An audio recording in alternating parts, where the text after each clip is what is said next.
যেভাবেই হোক তারা বিশাল সম্পত্তির মালিক হয়েছে, 4 বন্ধু। 2 জন চিন্তা করলো 4 জনে তো 4 ভাগ, তাহলে তো কমে যায় ভাগে, তাহলে 2 জনরে মেরে ফেলি।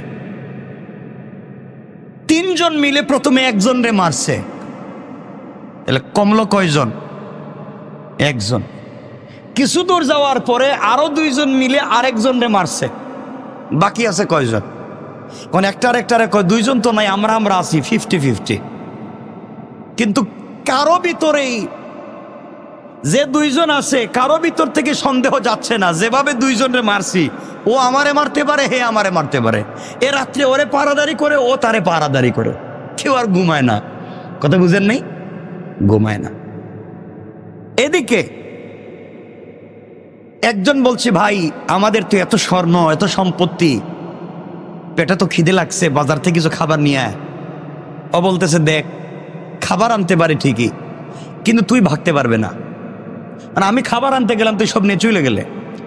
ও শিকল বাইর করিয়া বড় একটা গাছের সাথে একটা বাইন্দা রেখে গেছে। বিশ্বাসের কি অবস্থা দেখতেছেন? বিশ্বাসের উপরে কিয়ামত চলতেছে, বিশ্বাসের দুর্ভিক্ষ চলতেছে।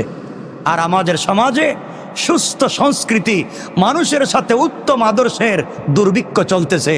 আজ মানুষ আছে, ভালো জায়গাকে কেমনে খারাপ করা যায়, ভালো মানুষের কেমনে সমালোচনা করা যায়, ভালো মানুষের ব্যবসা কেমনে নষ্ট করা যায়, একজনের পরিবারের বাচ্চা কাচ্চা বউ স্ত্রী সবাইকে নিয়ে ভালো আছে, কেমনে তার পরিবারের ভিতরে নোংরামি ঢুকাইয়া দেওয়া যায়, এই চিন্তায় বহুত হাজি সাহেব, বহুত তাহাজ্জুদওয়ালা, বহুত লম্বা লম্বা দাড়িওয়ালারাও ব্যস্ত। ঠিক কিনা বলেন? সমাজ নষ্ট। তো একজন আরেকজনরে দড়ি দিয়া শিকল দিয়া গাছের সাথে বেঁধে, হাত পা বেঁধে বাজারে গেছে। বাজারে গিয়ে খাবার কিনছে, খাবার কিনে চিন্তা করলো সম্পদ তো যা আছে 50-50, ও তো দেখতেছে না খাবারে বিষ মিশাইয়া যায়, ওরে মাইরা ফেলাইমু, সব আমার। চিন্তা করছেন? খাবারে বিষ মিশাইয়া, দেখেন কি অবস্থা চলতেছে। বিষ মিশাইয়া নিয়ে গেছে ওখানে, ওরে নিয়ে বলছে তুই খা, কয় আমার হাত পাকে ছেড়ে দেওয়ার পরে খাই। আর ও মনে মনে সিদ্ধান্ত নিছে ও আসুক, আজকে ওরে মাইরে ফেলাই।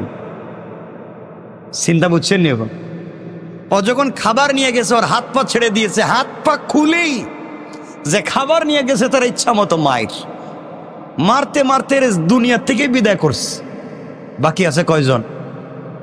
সব সম্পত্তি আমার, সম্পত্তি জমা করে চিন্তা করে বহুত কষ্ট হয়েছে, এখন খাবার খাই। খাইতে বসছে, খাবার খাওয়ার পরে কি আর ঠিক আছে না মরে গেছে? খাবারে কি বিষ।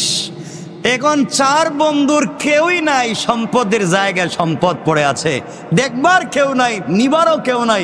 একদিন আমারও আপনারও সেম অবস্থা হবে।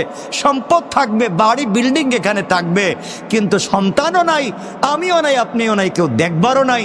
এর জন্য দুনিয়ার জায়গায় রেখে দাও, আর আল্লাহকে ভালো করে চিনো, আমরা যেন কিয়ামতের দিনে রব্বে পাককে খুশি করতে পারি। বলেন ইনশাআল্লাহ।